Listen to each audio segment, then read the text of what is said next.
கோவை கொடிஷியா தொழிற்கூட கண்காட்சி வளாகத்தில் agri index 2024 என்ற தலைப்பில் 22ஆம் ஆண்டு வேளாண் கண்காட்சி சர்வதேச அளவில் நடைபெற உள்ளது. இதற்காக கோவை கொடிஷியா வளாகம் முழுவதும் அரங்குகள் அமைக்கும் பணி நடைபெற்று வருகிறது.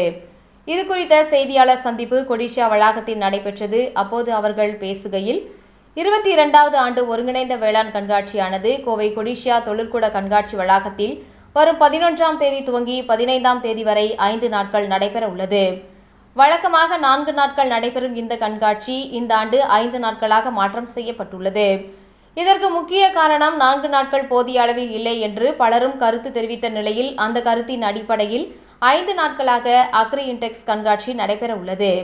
இதற்காக 498 அரங்குகள் அமைக்கப்பட்டுள்ளது. மலேசியா, சிங்கப்பூர், சைனா, தென்கொரியா உள்பட பல்வேறு வெளிநாடுகளில் இருந்தும் இந்த கண்காட்சியில் அரங்கு அமைத்து கலந்து கொள்ள உள்ளனர். மேலும் ஜப்பான் நாட்டிலிருந்து சிறப்பு வேளாண் குழுவினரும் இந்த கண்காட்சியை பார்வையிட்டு அவர்களுடைய பல்வேறு தொழில்நுட்பங்களையும் எடுத்து கூற உள்ளனர்.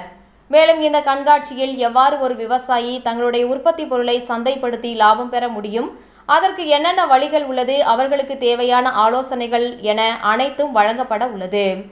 மேலும் இந்த கண்காட்சி வளாகத்தில் கால்நடைகளுக்கு தனியாக அரங்குகளும் அமைக்கப்பட உள்ளது. மேலும் நீரின்றி விவசாயம், குறைந்த அளவில் நீரை பயன்படுத்தி விவசாயம் போன்ற பல்வேறு தொழில்நுட்பங்களையும் காட்சிக்கு முன்வைக்க உள்ளோம் என்றும், தொடர்ந்து தமிழக அரசும் தமிழ்நாடு வேளாண் பல்கலைக்கழகமும் இந்திய அளவில் உள்ள பல்வேறு மாநிலங்கள், அந்தந்த மாநிலங்களின் வேளாண் துறை மற்றும் மத்திய அரசு ஆகிய அனைத்தும் ஒருங்கிணைந்து இந்த கண்காட்சியில் கலந்து கொண்டு வேளாண் துறை சம்பந்தமான அனைத்து விளக்கங்களையும் வாங்கி தொழில்நுட்பங்களையும் கண்காட்சிக்கு வைக்க உள்ளனர். சுமார் 1.5 லட்சத்திற்கு மேற்பட்டோர் இந்த கண்காட்சியில் கலந்து கொள்வார்கள் என்று எதிர்பார்க்கப்படுகிறது என்று தெரிவித்தனர்.